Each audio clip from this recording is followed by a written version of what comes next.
إلا الله وحده لا شريك له ونشهد أن سيدنا وسندنا وحبيبنا وطبيب قلوبنا ومولانا محمدا عبده ورسوله الذي أرسله بالحق بشيرا ونذيرا وداعيا إلى الله بإذنه وسراجا منيرا أما بعد فأعوذ بالله من الشيطان الرجيم بسم الله الرحمن الرحيم الرحمن علم القرآن خلق الإنسان علمه البيان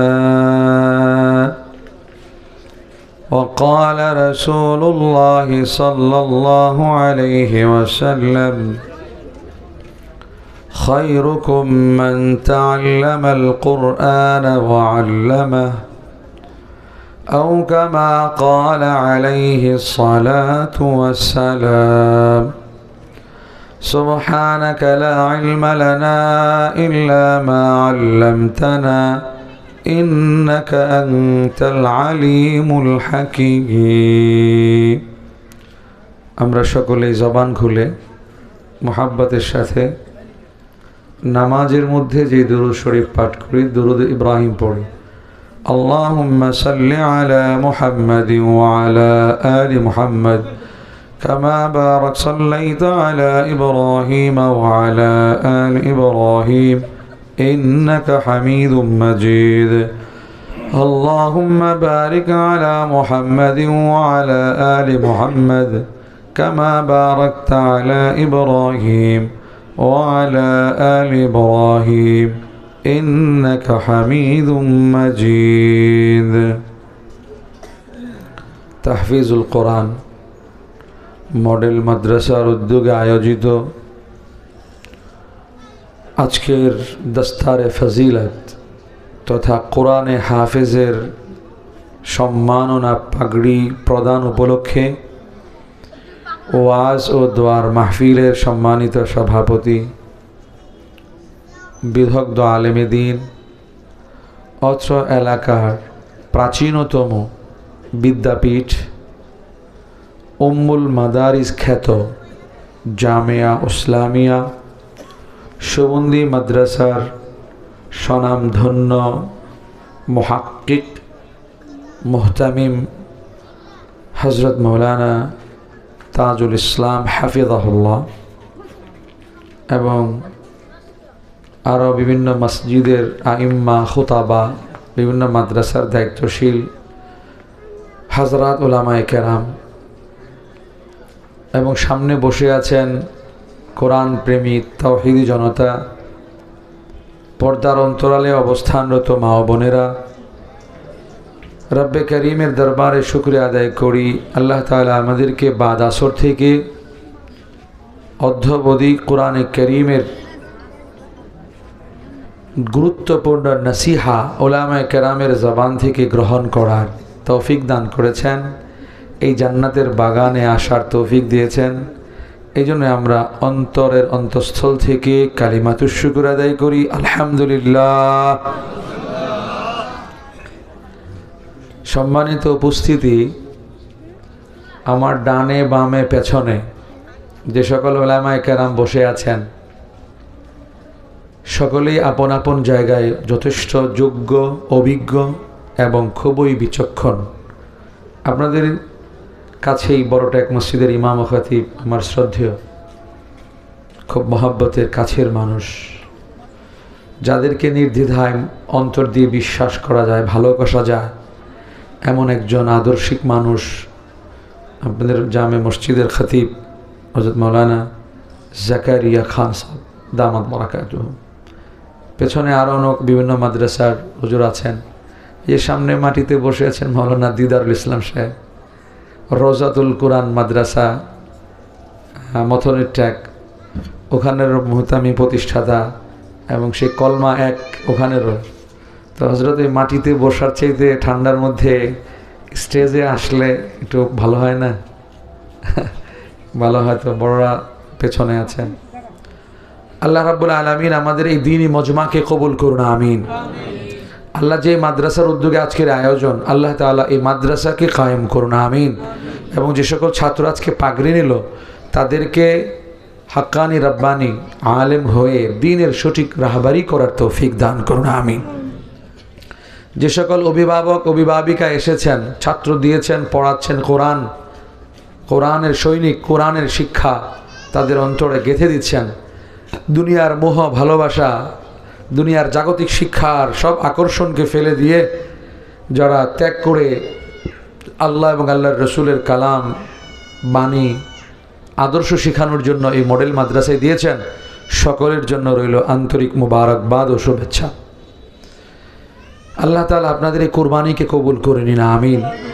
যে বাড়িওয়ালা, যার বাড়িতে আজকে এই আয়োজন এবং এই মাদ্রাসা মডেল মাদ্রাসা, তিনি আমাদের আপনজন।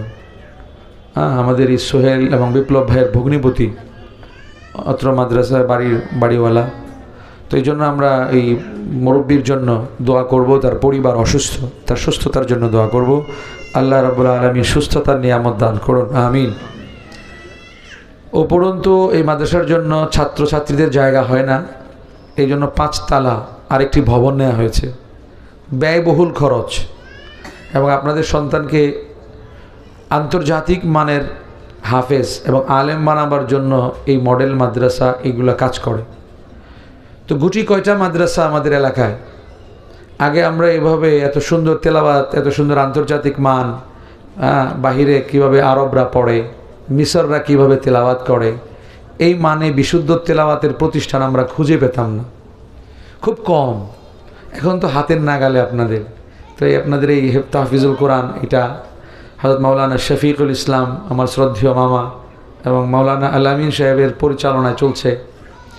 এরপরে রওজাতুল কোরআন আমাদের সুফিয়ান ভাই এবং মাওলানা দিলুল ইসলাম সব চালাচ্ছেন। মাদ্রাসায় ওমর বিন খাত্তাব পরিচালিত হচ্ছে। তো এই গুটি কয়টি মাদ্রাসা খুব সুন্দর আন্তর্জাতিক মানের বিশুদ্ধ কোরআন এবং আরবের স্টাইলে, আরবের লাহানে কিভাবে পড়া যায়, এটা আমাদের সময় খুব বিরল ছিল। তো এখন খুব কাছে হয়েছে, এটা আল্লাহর জন্য আমাদের জন্য অনেক বড় গনিমত। আমরা এটাকে মূল্যায়ন করব, এই প্রতিষ্ঠানগুলোর পাশে থাকব, সাপোর্ট দেব, দোয়ায় শরিক রাখব। তো আমি আলোচনার আগেই 3টি দায়িত্ব আমাদের, ইনশাআল্লাহ আমরা এই দায়িত্বগুলো আদায় করার জন্য চেষ্টা করব। 1 নম্বরের দায়িত্ব হলো যে আমরা প্রত্যেকেই তাহাজ্জুদের নামাজ পড়ি, 5 ওয়াক্ত নামাজ পড়ি, কোরআন তেলাওয়াত করি, ব্যক্তিগত আমল করি। আমরা পুরুষরাও করি, নারীরাও করি। তো আপনাদের কাছে অনুরোধ থাকবে, এই জাতীয় যত মাদ্রাসা যা আছে দ্বীনের খেদমত করে, এই মাদ্রাসাগুলোর জন্য আপনার ব্যক্তিগত আমলের সময় একটু 1 ফোঁটা পানি ফেলে শেষ রাতে আল্লাহর কাছে বলবেন, আল্লাহ এই মাদ্রাসাগুলোকে তুমি কবুল করো, কিয়ামত পর্যন্ত কায়েম রাখো, আমিন। এই দোয়াটুকু ভাই করতে পারবো না আমরা? ইনশাআল্লাহ, ইনশাআল্লাহ আমরা সবাই করবো, এটা আমানত আমাদের কাছে। 2 নম্বর হলো ছেলে মেয়ে, ভাই ভাতিজা ভাগিনা, ভাগিনী ভাতিজি, এটা যেহেতু বালক শাখা এবং বালিকার শাখা উভয়ই আছে। তো আপনারা আপনাদের সন্তান, আত্মীয় স্বজন দিন শিখার জন্য এই মাদ্রাসাগুলোতে আমরা দেব, আমরা ভর্তি করব, আমরা আমাদের দায়িত্ব আদায় করব, পারবো ইনশাআল্লাহ, ইনশাআল্লাহ। 3 নম্বর হলো এই সকল মাদ্রাসাগুলো যদিও মুখে বলে আমাদের প্রাইভেট মাদ্রাসা, কিন্তু এই মাদ্রাসাগুলো ভাড়ায় চলে। এগুলোর জন্য একটা নির্ধারিত অক্ফকৃত জায়গা দরকার। তো এই জায়গা যদি নির্দিষ্ট একটা জায়গা হয়ে যায় তাহলে আপনাদের জন্য ব্যয়টা বেগ পেতে হবে না। মাদ্রাসা যারা চালান তারাও এটা পরিচালনা করতে হিমশিম খাবে না, কারণ এতগুলো ভাড়া গুনতে হয়, শিক্ষকদের ভালো মানে শিক্ষকদেরকে বেতন দিতে হয়, ছাত্রদের জন্য ভালো পরিবেশ এবং খাবারের ব্যবস্থা করতে হয়।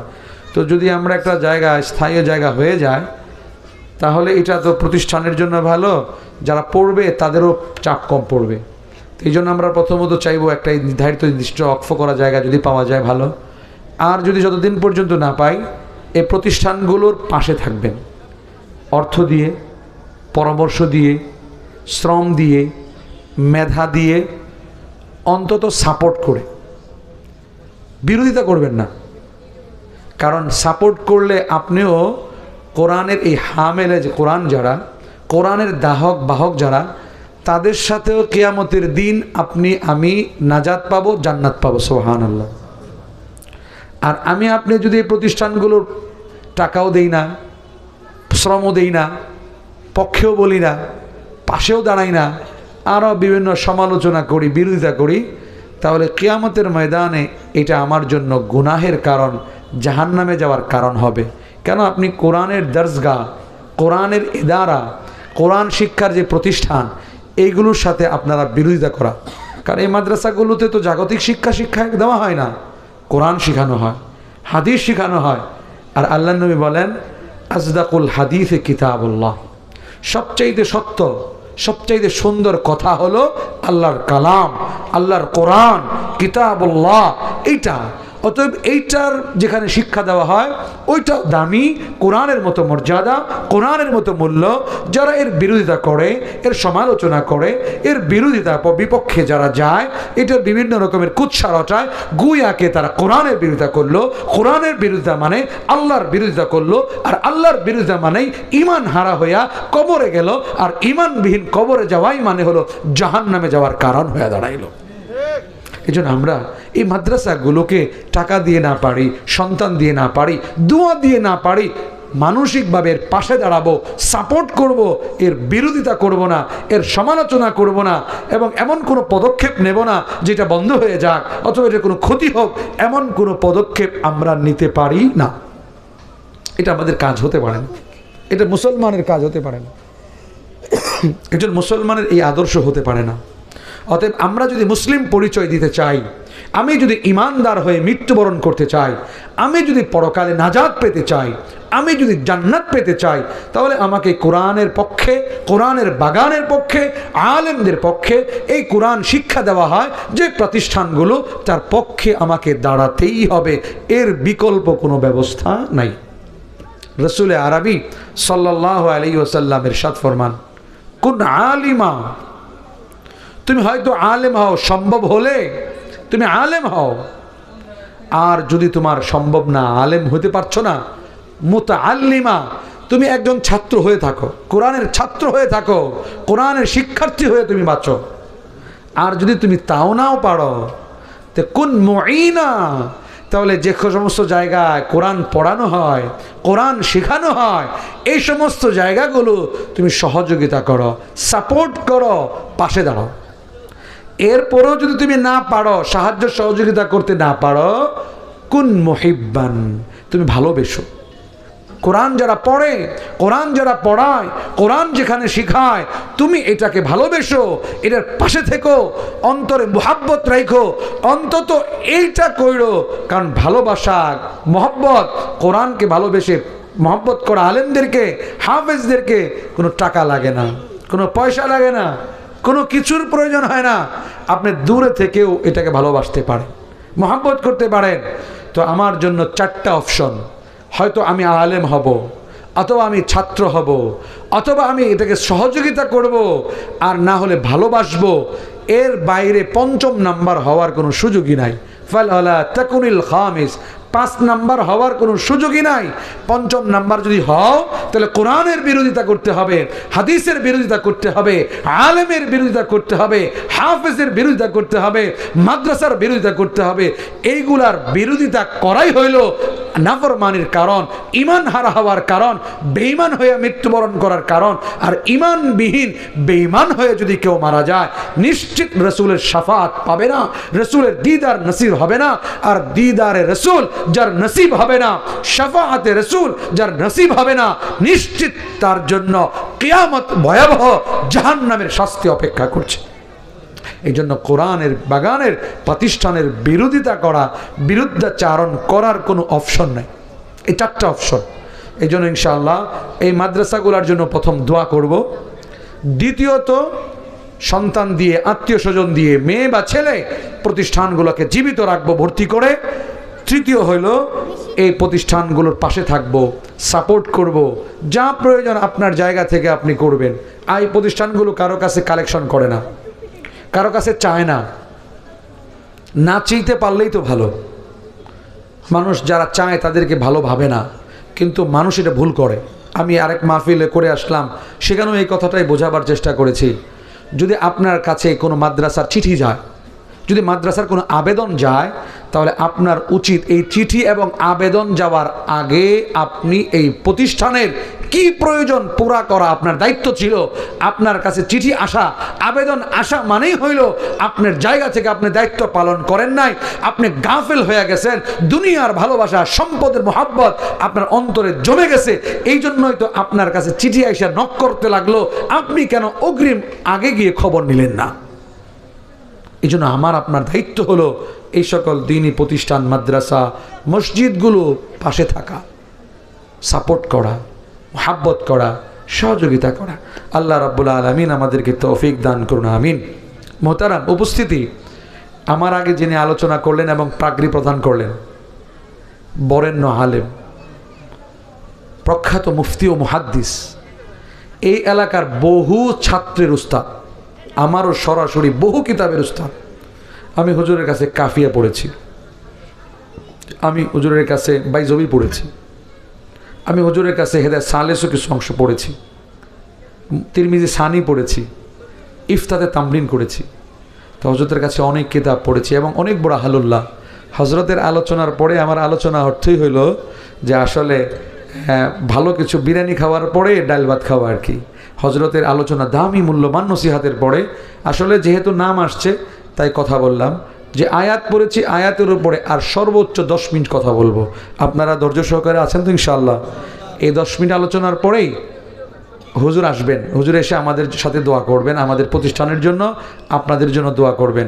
হুজুর দারুল উলুম দেওবন্দের সদরুল মুদাররিসিন এবং যিনি সদর জমিয়ত উলামা হিন্দ ছিলেন, নবীর বংশ, শেখুল আরবি ওয়াল আজম হুসেন আহমদ মাদানী রহমতুল্লাহ আলাইহির সাহেবজাদা, আমাদের রাহবার ফেদায়ে মিল্লাত শেখুল ইসলাম আসাদ মাদানী নవ్বর আল্লাহ মারকাদার, হজরতের খলিফা, হুজুরের খলিফা হুজুর।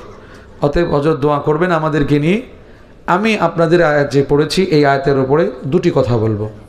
আমি সূরা রহমান তেলাওয়াত করেছি। সূরা রহমানের আল্লাহ তাআলা প্রথম আয়াত বলেছেন আর রহমান, অর্থ হলো দয়া, দয়ালু আল্লাহ।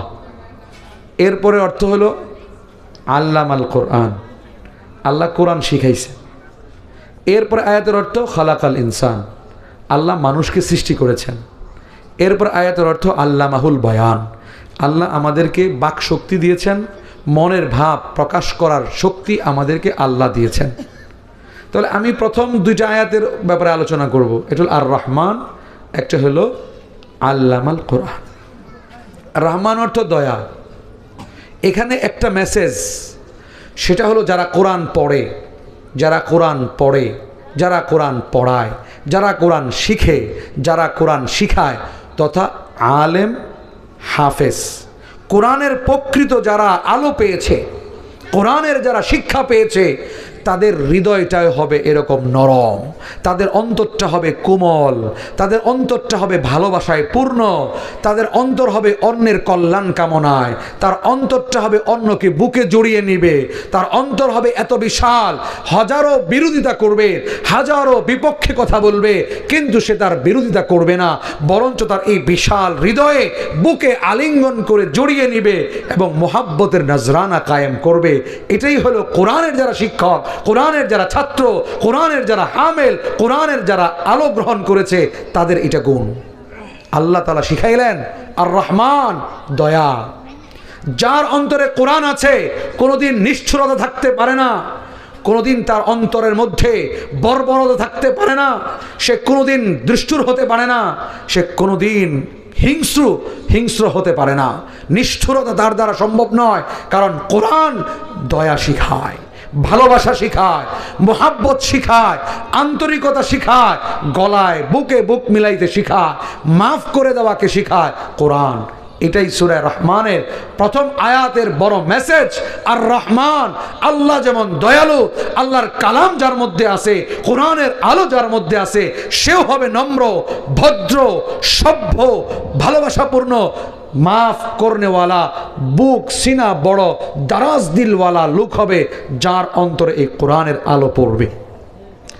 যার মধ্যে দেখবেন নিষ্ঠুরতা আছে, বক্রতা আছে, উগ্রতা আছে, হিংস্রতা আছে, সে আর যাই হোক রশ্মি কিছু শাব্দিক কোরআন এবং হাদিসকে শিখেছে, কোরআন হাদিস পড়েছে, কোরআন হাদিস জেনেছে, আসলে তার মধ্যে কোরআনের এক ছিটে ফোঁটা, এক বিন্দু পরিমাণ শিক্ষা তার অন্তরে বসে নাই। কোরআন অন্তরে বসলে অবশ্যই অন্তর বিগলিত হবে, অন্তর নরম হবে, অন্তরের ভালোবাসায় পূর্ণ হবে এবং অন্যকে মাফ করে দেওয়ার মতো গুণ তৈরি হবে, অন্যের জুতা সোজা করে দেওয়ার মতো আদর্শ তৈরি হবে। অন্যে গালি দিবে, গালির প্রতি উত্তরে দিবে, ভাই আপনি মাফ করে দিয়েন। থাপ্পড় খাবে, এর বিনিময়ে বলবে হাতে ব্যথা পেয়েছেন কিনা। ঘুষি দিবে, হাতে ভাই আঘাত পেয়েছেন কিনা। এইভাবে যার ব্যবহার হবে, এই হলো কোরআনের প্রকৃত শিক্ষক, প্রকৃত ছাত্র। কোরআন শিক্ষা করে যার অন্তরে আলো গিয়েছে, এই হলো কোরআনের প্রকৃত ধারক বাহক। এটা আল্লাহ সূরা রহমানে শিখিয়েছেন। অতএব যারা আজকে বলে আমরা কোরআন শিখছি, নবীওয়ালা কাজ শিখছি, নবীওয়ালা কাজ জিন্দা করি, আমি এরকম এরকম করি, আমার ভিতরে এই দিন আছে, আমার ভিতরে ফাজাইল আমাল আছে, আমার ভিতরে ফাজাইল সাদকা আছে, আমার ভিতরে মুনতাখাব হাদিস আছে, এরকম বলে বলে যারা বলে উড়ায় আর বড় বড় পাগড়িওয়ালা আর পাগড়ি লাগায় আর হাতে তসবিলে ঘুরে, কিন্তু উলামায়ে কেরামের রক্ত ঝরায়, উলামায়ে কেরামের উপর আঘাত করে, আর যাই হতে পারে, কোরআন তার মধ্যে থাকতে পারে না, তার আদর্শ তাবলীগ হতে পারে না, নিশ্চিত ইহুদি খ্রিস্টানদের দালাল। এটা হতে পারে না। এক কোরআনওয়ালা, হাদিসওয়ালা, নবী সুন্নতওয়ালা কোনোদিন কাউকে আহত, ক্ষত বিক্ষত করতে পারে না, তার দিকে বাঁকা নজরে চোখ তুলে তাকাতে কোনোদিন পারে না। কারণ কোরআন তো শিখায় দয়া এবং ভালোবাসা, মুহাব্বতের নজরানা প্রদর্শন করা। রহমান শিখায়। তো উলামায়ে কেরামের রক্ত ঝরছে, মাসুম নিষ্পাপ তালিব ইলমদের রক্ত ঝরছে, নিরীহ তাবলীগের সাথী ভাইদের রক্ত বারবার ঝরছে। 2018-তে একবার ঝরলো, 24-এর এই ফেসিবাদের গণ অভ্যুত্থানের মাধ্যমে পলায়নের পরে স্বাধীন দেশের স্বাধীন চিন্তা চেতনায় ঢুকেছে। আর যাই হোক না হোক, তারা যারা তাবলীগের দোহাই দিয়ে এটা করেছে, নিঃসন্দেহে এটা তাবলীগী কাজ হতে পারে না, ইসলামের কাজ হতে পারে না, নবীর আদর্শের কাজ হতে পারে না। এইটা হলো আরবের বর্বর আবু জাহেল মার্কা কাজ, এটা তাবলীগওয়ালার কাজ না। তাবলীগওয়ালারা এই কাজ করে না। তাবলীগ যারা করে, কোরআনের প্রকৃত যারা সুবা পায়, কোরআনের আদর্শ যার মধ্যে আসে, বড় বড় ডাকাত, চোর, খুনি, রাহজানি, তারা পর্যন্ত মাথা নত করে দেয়। তারা মানুষের জুতা সুদা করে, বাথরুম সাফ করে, তারা আলেমদেরকে ইজ্জত করে, মানুষকে সম্মান প্রদর্শন করে, কোনোদিন মানুষের রক্ত ঝরাতে পারে এবং তাবলীগওয়ালা হতে পারে না। এরকম বর্বর কোনোদিন তাবলীগওয়ালা এর আচরণ আদর্শ হইতেই পারে না। এটাই শিক্ষা, প্রথম মেসেজ। সূরা রহমান বলে আর রহমান, দয়া, দয়া, ভালোবাসা। এটা যদি আমার অন্তরে থাকতো, তাহলে আমি আপনার পরিবারে, সমাজে, সব জায়গায় শুধু শান্তি আর শান্তি বিরাজ করত। সংসারে অশান্তি একজনে মাপ করতে জানে না, শুধুমাত্র কুটনামি আর কুটনামি। ফ্যামিলি তো এই অবস্থা, ভাই ভাইয়ে সমস্যা, ভাই বোনে বোনে সমস্যা, বাবা মা এই সমস্যা, নায়নাতকুর ছেলে মেয়ে বংশ পরম্পরায় সমস্যা, শুধুমাত্র গীবত আর গীবত আর গীবত আর অপরের দুশ্চর্চা একেবারে নির্দয় নিষ্ঠুর এমন পর্যায়ে পৌঁছাইছে। ভাই মারা গেছে জানা যায় না, বাপ মারা গেছে জানা যায় না, মা মারা গেছে জানা যায়, কোনো খোঁজখবর নেয় না, মা অসুস্থ, মা বাবা অসুস্থ, তাদের কোনো সেবা করে না, কোনো রকমের চিকিৎসাপত্র দেয় না, বেতন পায়, টাকা পায়, শুধুমাত্র পরিবার বিবি নিয়েই চলে, সন্তানকে চালায়, মা বাবার কোনো খোঁজখবর নেয় না। তার মানে বুঝতে হবে মুসলমান তোমাকে ঘুরে ধরেছে। তুমি রুসমি মুসলমান হতে পারো, তোমার অন্তরে যদি মামার জন্য কাঁদে না, মার জন্য কাঁদে না, ভাইয়ের জন্য কাঁদে না, কোশ্চিন কালেও তুমি কোরআনওয়ালা, কোরআন যেই মুসলমানের উপরে নাজিল হয়েছে এমন মুসলিম তুমি হতেই পারো না। কেন হবে? কি আজীব আজীব ঘটনা আমাদের সামনে আসতেছে। বিভিন্ন পত্র পত্রিকার অবস্থা দেখলে এক বিভৎস অবস্থা। কি বর্বর! জাহিলি যুগকেও হার মানায়, জাহিলি যুগকেও হার মানায় দেয় এমন এক করুণ করুণ ইতিহাসগুলো আছে। ওদিনও বলেছি এক জায়গায়, একটা খুব ইদানিং কিছু মোবাইলের মধ্যে ভাইরাল চলছে, খুব ফেমাস চলছে। এক ভাই শিক্ষিত মানুষ, সে এক বৃদ্ধাশ্রমে আছে, তার চোখ মুখে হতাশা আর কত বিরহ, কত দুঃখ। বলে, হুজুর আমি কিন্তু অসহায় নই, গুলশান ধানমন্ডিতে আমার বাড়ি আছে, আমার ছেলে মেয়েরা আছে, তাদের ভালো জায়গায় বিবাহ শাদী করিয়েছি, আমি তাদেরকে উচ্চশিক্ষায় শিক্ষিত করেছি, আমার জীবনের পেনশনের টাকা, ঘাম, আয়, শ্রম সবগুলো আমি উজাড় করে আমার সন্তানকে মানুষের মতো মানুষ করার চেষ্টা করেছি, ভালো হায়ার এডুকেটেড বানাইছি। কিন্তু আমার এই সন্তানগুলো আমার খোঁজ রাখে না, সবাই বিবি পরিবার নিয়ে সুখে আছে, শান্তিতে আছে, স্বাচ্ছন্দ্যে আছে। হুজুর একটু খোঁজ খবরও নেয় না।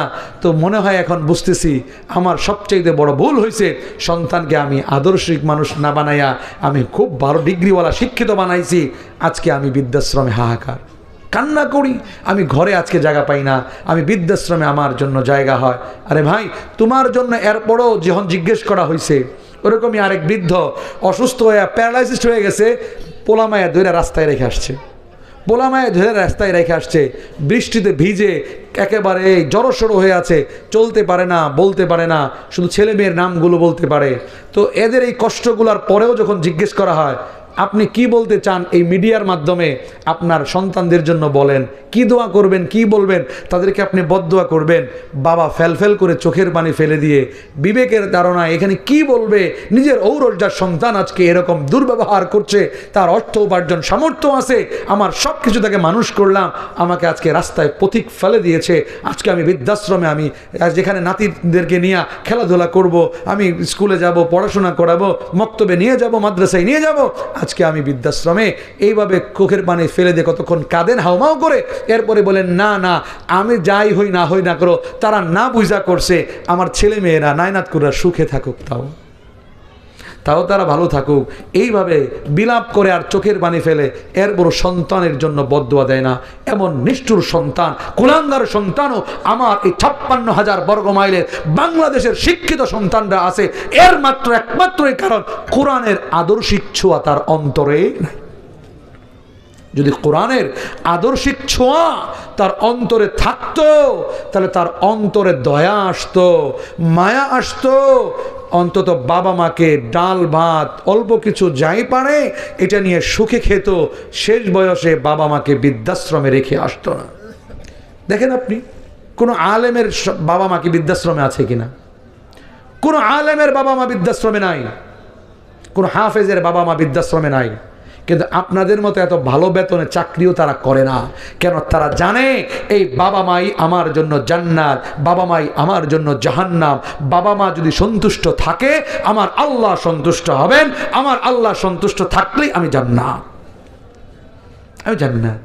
এই জন্য আমার দুনিয়ার সুখ সমৃদ্ধি এটা আমার বড় পাওয়া না, বরং আমার বাবা মায়ের খেদমত আমার জন্য চরম পাওয়া, চরম সফলতা, আর এটাই হলো সাকসেসফুল।